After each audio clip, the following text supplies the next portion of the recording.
Okay, I hope everybody is able to see me, hear me, and see the screen properly.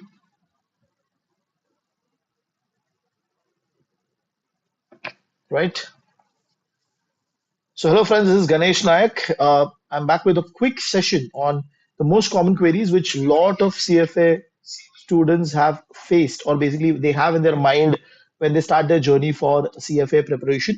So, we're going to be talking about those kind of small, quick queries, okay, which are there in your mind. If you have any such queries which I was not able to cover, please feel free to put it on the comment section, and also at the end I'll give opportunity for people to ask queries on the chat and I will address those queries. Okay, so most common queries for your CFA level 1 preparation.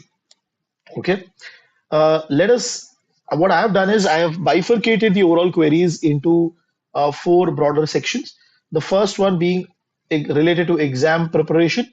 Okay, second one being what study materials and resources do I actually need to prepare for the exam, and then ethics book. So this book has a lot of weightages in your exam preparation, and also it creates the momentum for your exam. So definitely, how should you tackle ethics book, and how should you make sure that you're not falling behind on the preparation for ethics book? And finally, I'm going to talk some queries that students have with respect to time management.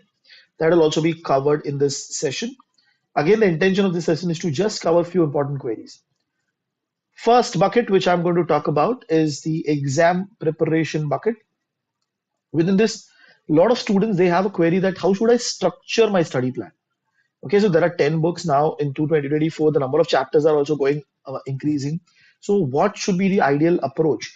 Okay, so I've got some pointers which can help you to structure things. Okay, so first of all, you need to have dedicated time for each topic. Now, when I'm saying each topic, which means give a broader timeline for each book, and within that each book, each chapter, okay, you should have rough estimate that how much time in my preparation I'm going to dedicate towards that particular chapter. Now, over here, you might find yourself strong in certain topic because of your work experience, and you might find certain topic which you are slightly concerned that this might not be good enough for me. So you can adjust your time, okay, or you can prioritize topics based on two things: either the weightage for the exam, like, for example, ethics should be given slightly more weightage than your FRA should be given slightly more weightage. Equity is also an important book.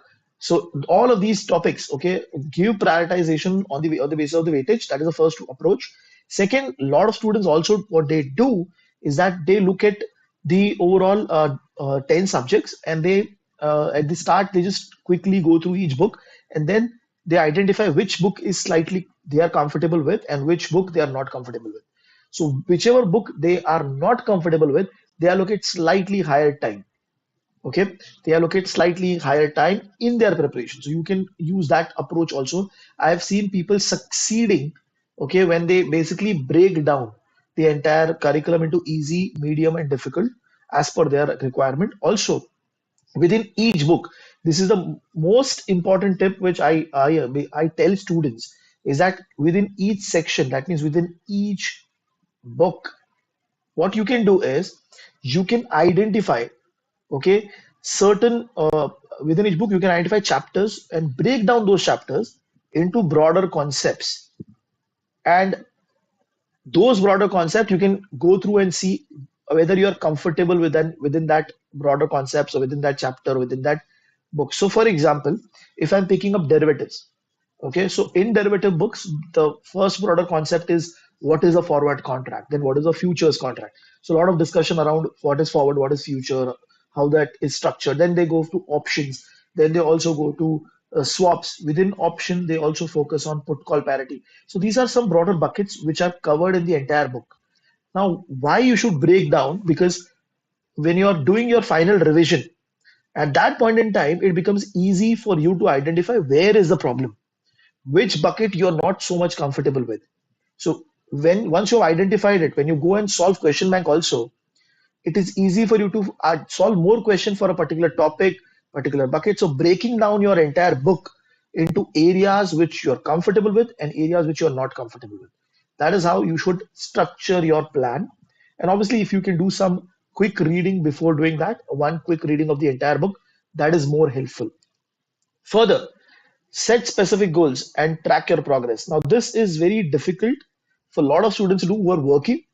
Okay, so I suggest, say for example, if you're going for Feb exam and you're going to be starting your preparation from 1st of August, so initially you can put in like 2 hours every single day, and then gradually increase it to 3 hours, 2.5 to 3 hours. So your target has to be, your initial goal has to be to make yourself comfortable sitting in one place and preparing for that 2 hours.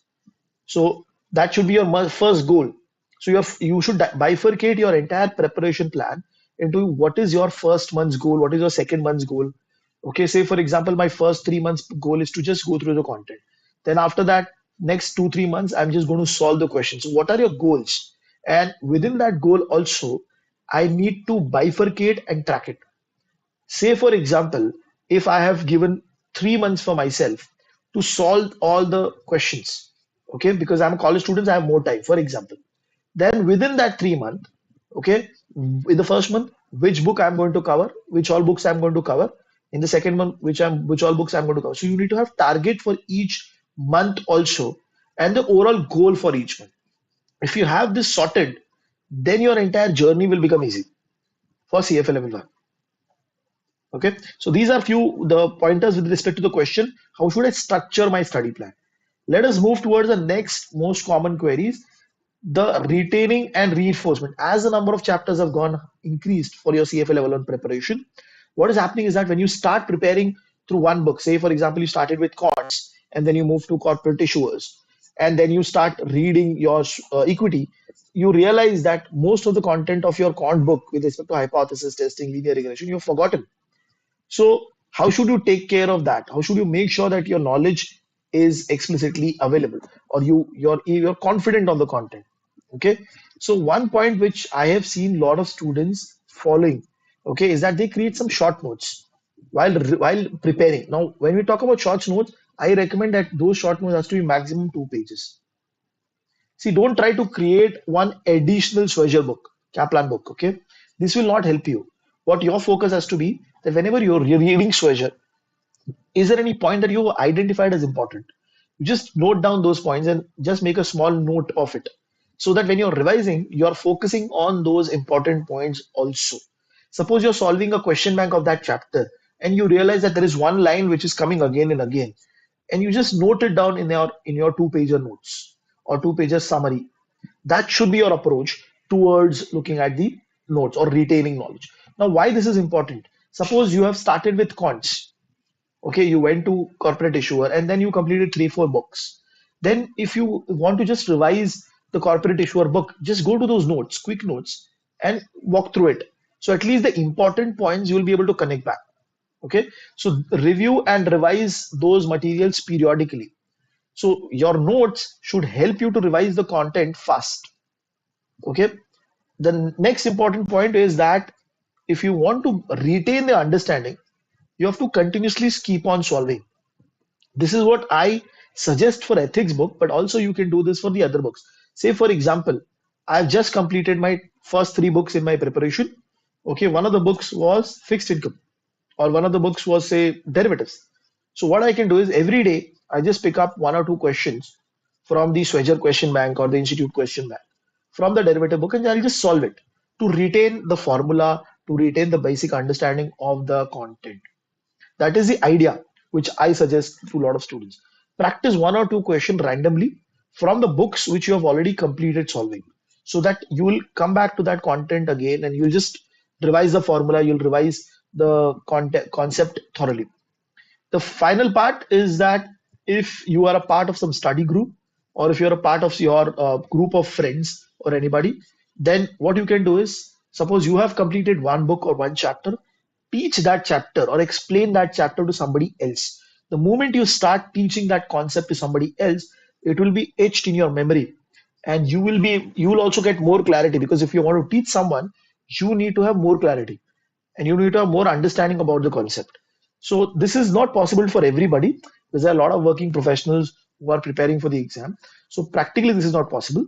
But if you get an opportunity, my suggestion is do that. And this will help you to get your concept thoroughly brushed up for the exam. Okay, so this was second question that we talked about: how to retain and reinforce my knowledge. Whatever topics I've covered, whatever chapters I've covered, how do I make sure that those chapters or those topics I'm good with, or I remember those topics? Let us talk toward the third part: practicing question bank. Okay, now in the market when you go, there are a lot of question banks available. Okay, you have to first identify how should I go and solve the question bank also, because you can start out with easier question. This is where I suggest that if there is an additional question set of Kaplan or Schweitzer book which is available with you, pick up and start solving them. I'm not talking about the questions which are right after the Schweitzer chapter. No, I'm not talking. There are additional questions available. So what you can easily do is you pick up those questions and start picking up those questions because they're slightly easier in understanding. Okay, so try to complete all the questions for the particular book or a particular chapter from Schweitzer question bank in the first go. When you do that, once you have completed, okay, focus on your understanding.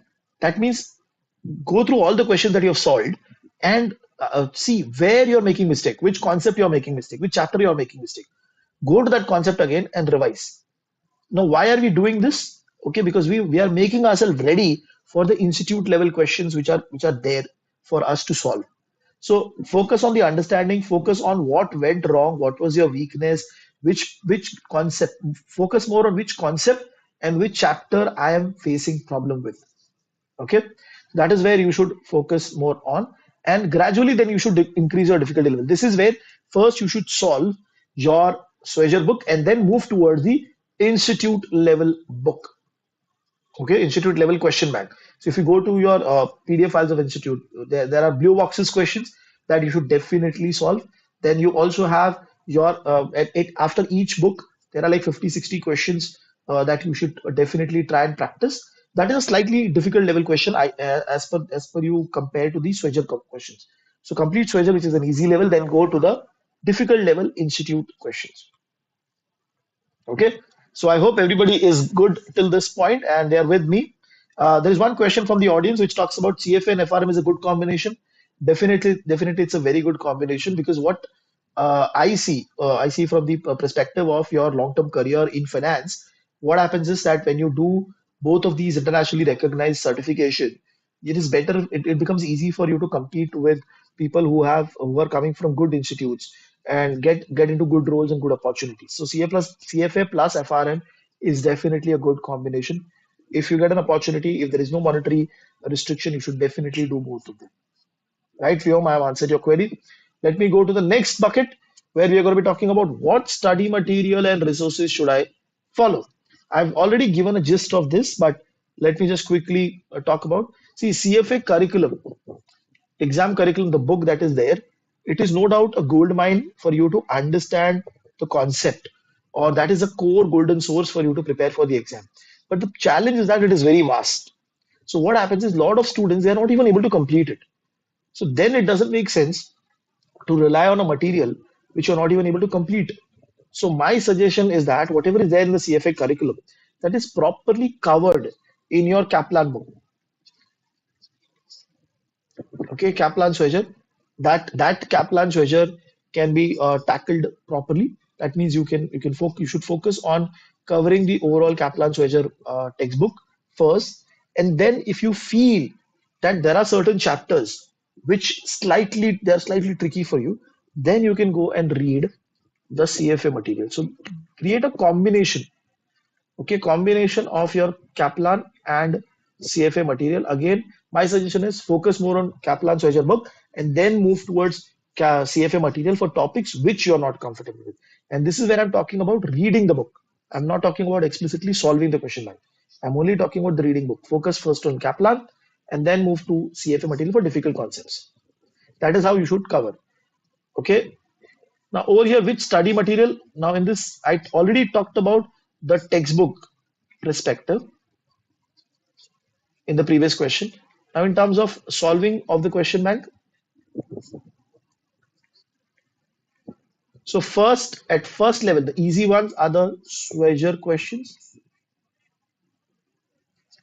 Then you can also focus on CFA chapter-wise question bank, and it also includes the blue boxes, which the blue boxes. So Schweger question bank, and you can also focus on CFA question. I'm just going to write it at the top for everybody to read it properly.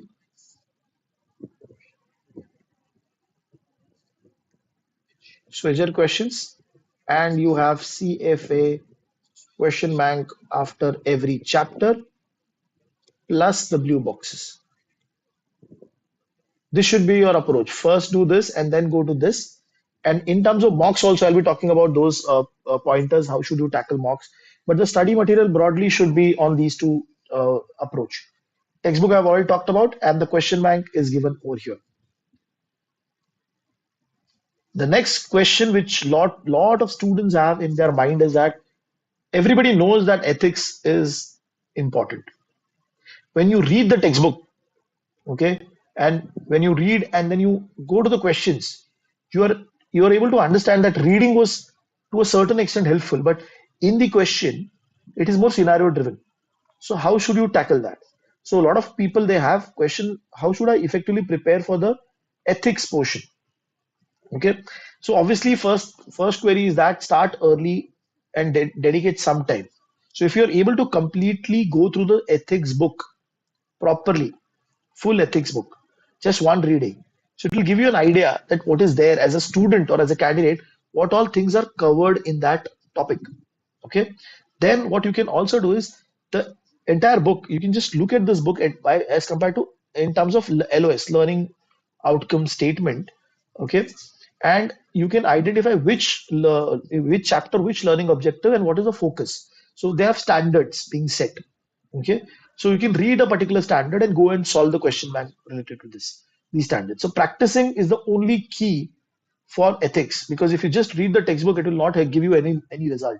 Solve as much as question, okay, and look at variety of scenarios for one particular standard. What all different things can happen. Okay, so CFA Institute definitely gives a lot of questions with respect to in their book and material with respect to each case studies or each standard. You should solve all of those things by default. In Swagger material also you have, but there are also other outside materials, like there is a CFA Institute a case study book, okay, which is also there, which can help you to focus more on individual ethics standard, and they will give you just scenarios, or they will give you short case studies on each standard, and basis that you can prepare yourself. So basically try to solve as much question as possible, say 700 800 questions from the ethics in the overall time frame. Now, how do you plan it? My suggestion is very simple.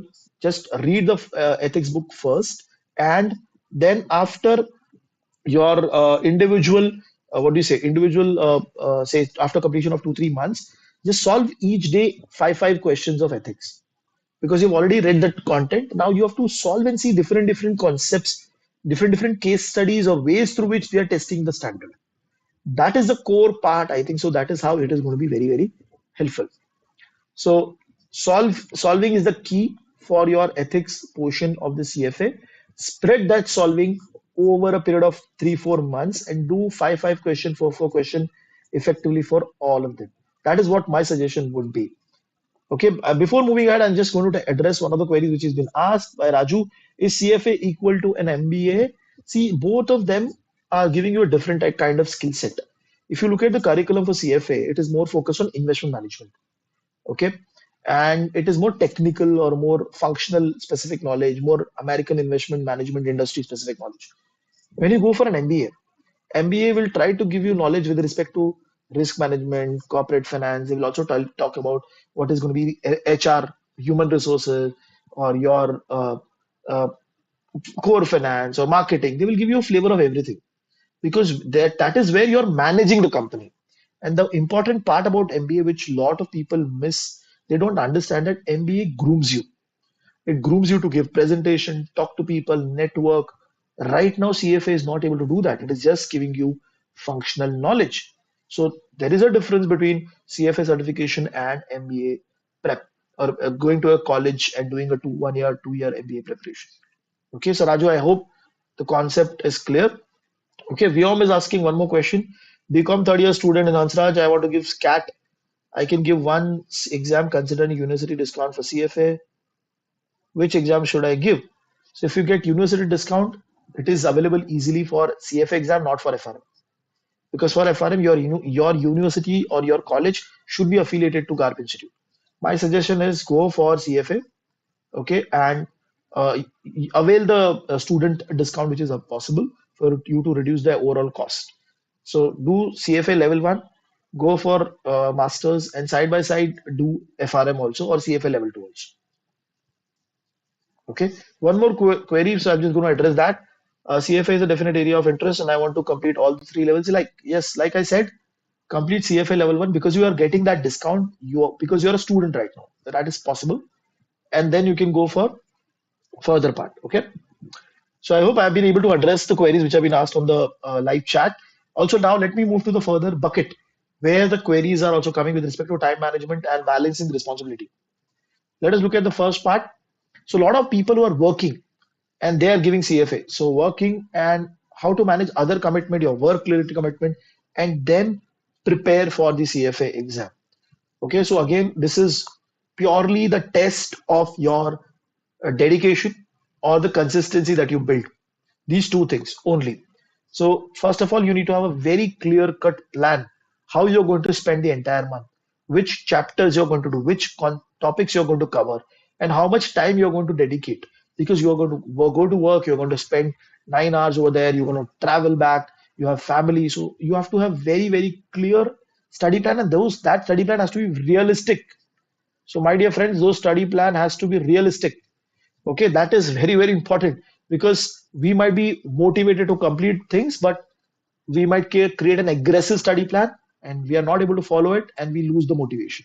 Okay, next and very, very important, inform your family members that I'm going to give an exam in this month. So in the last 3 4 months, my dedication towards my study is going to increase. Also, if it is possible for you to inform your employer that yes, I'm going to complete my commitment with respect to study and I'm going to go and do my CFA exam, then inform them if it's possible. It gives you two benefits. First of all, a lot of employers right now, they sponsor your education, and also you might get some time in between your work time to prepare for the exam. Minimize non-essential tasks. So going for a wedding, going for some party, all of this, you'll have to sacrifice because you have to stick to your study plan. So that is very, very basic thing that is required from working professionals. And this is where you will be able to prioritize your task and say no to non-essential activities. Again, my suggestion is whenever you're starting your day, complete your CFA related preparation at the start of the day itself, and then start your work day. Say, for example, if I have to leave for office for 8 o'clock, then I will get up at early, say 4:35, and I'll do 1 or 2 hours of prep, and then I'll go to office. Because if I keep my preparation time at the bottom of the day, because I have no control on how much time I'll be sitting in the office, I might get exhausted, I might have to spend some time with family. So all of these things ideally will create problem in creating consistency. So start your day, do some preparation for CFA, and then start your work day. That is how you have to prioritize the CFA preparation if you want to get that goal of CFA charter holder. Okay. What should I do if I fall behind the study schedule? This is also very important. I've created a plan, I've started following it, but now, after some time, I feel that the momentum is very slow or I'm getting stuck in preparation. So, how should I resolve those queries? Okay. So, first of all, see, whatever plan we start out with, majority of the student they are not able to stick to that plan. So, you have to continuously reassess and change your plan according to the development that are happening around you. So adjustment to the plan is not a sign of weakness. It is actually a sign of smartness that okay, I understood that there is going to be some change in my preparation, some change in my time commitment. So definitely now I have to change my plan. Okay, I might have to push 1 or 2 books slightly later, solving slightly later. That is okay. First, then identify the key areas that you have to catch up. Like I said, if I want to prioritize my daily preparation, what I can do is suppose I'm reading, say, derivatives book. I'm doing that at the start of the day, say morning 5 to 7.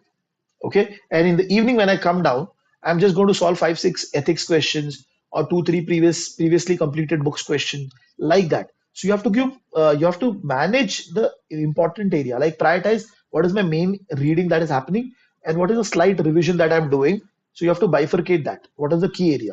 Also, additional study hours. So weekends are going to be very, very important for a lot of working professionals.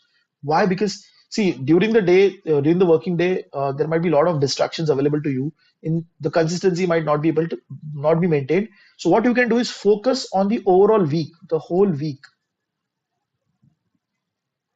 Okay, so you have to think it this way. If I was planning that from Monday to Friday, I'll dedicate 2 hours.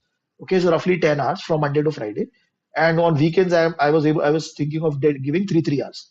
Now, in one of the weekdays, say Thursday, I was not able to study. Friday, I was not able to study. So compensate for that time on weekends. Okay, so put some additional time as a buffer to cover for any missing situation in during the work day. Okay, if it's feasible for you to join a library, if it is feasible for you to do a study buddy, find a study buddy and do a preparation along with him, then it is going to be very, very easy journey for you. Because when you're preparing with somebody else who is also as serious as you, then you can ask questions to them. Then you can focus on clearing your doubts, your queries, and you can do revision also very fast. So from that perspective, it is very, very, very easy. Okay, so how should you reassess and change your plan once you've identified you're falling behind? Then this should be your strategy. Okay, let us move towards the next question. How do you maximize your productivity during your study session? Maximize your productivity during your study session. So there are a lot of techniques which are available. I've seen a lot of successful students using this Pomodoro technique, which is nothing but uh, allocating 20 minutes time. Okay, and within that 20 minutes there will be no distraction. You'll just focus. Then you'll take a 5 minute break. Again 20 minutes you will be starting non distracted. So the essential part of your entire journey of CFA preparation is going to be whether you have a dedicated workspace, okay, where you can prepare properly, okay, and a strategy like say time blocking or Pomodoro technique. These techniques will help you to focus on completing. If you're sitting for 2 hours, that 2 hour is going to be very, very fruitful for you because within that 2 hours, you're preparing in blocks and without any distraction. So that technique, so you guys can go and do a research on Pomodoro technique, and that will help you to prepare better for your exam. Time blocking also a lot of students do. They basically highlight that okay, within the first 2 hours from morning 5 a.m. to 7 a.m. I'm going to prepare. So at that point in time, first I'm going to go and do this chapter. I'll read a chapter, then I will watch the video, then I will solve one or two questions. Likewise, you have to block, you have to bifurcate your entire 2 hours to see to get the maximum out of it. You should have clarity. Okay, so that is where these are the few techniques which a lot of students have been using to maximize their productivity during their study sessions, and especially during the last 2 3 months preparation time where there time crunch or you have to put more hours to be in the flow. These are the things that students are using. Okay, procrastination. This is also very, very important. Lot of working professionals who have started their journey. Okay, they sometimes are not able to follow the study plan and they procrastinate. They say that I'll do it next time. And also a lot of students who have not yet started their journey. They want to do FR, they want to do CFA, but they feel that okay, give it in next attempt. I'll give it in next time. They're just reading the Swagger book. Okay, that procrastination is very, very dangerous, not only for your exam preparation, but also for your career, right? So, how do you avoid and overcome procrastination?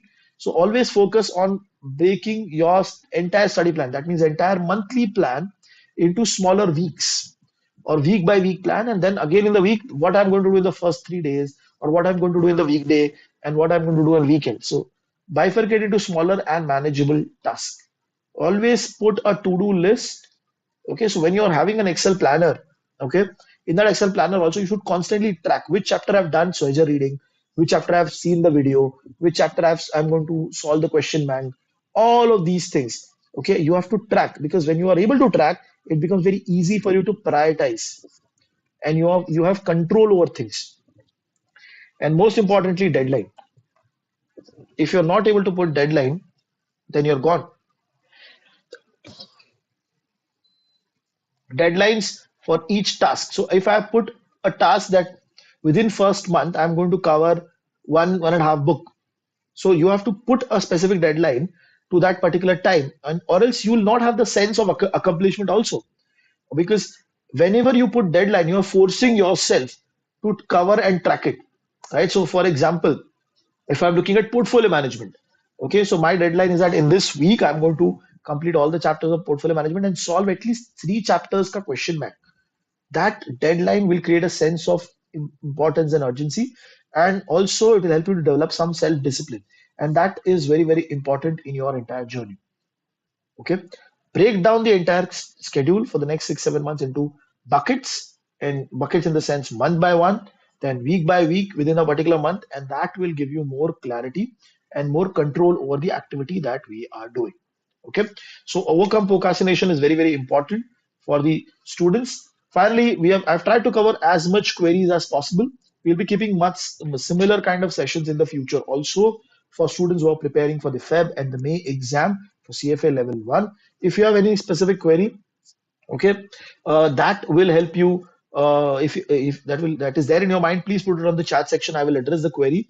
So Raju, answering to your query, do we have any other branch right now? We have in Andheri. We are going to be start. We are planning to start out in different locations also. Whenever we do so, we'll definitely put it on our YouTube channel also, so that the students can benefit and they can become a part of that entire journey. Any other queries, guys, with respect to your preparation, with respect to CFA Level 1 preparation,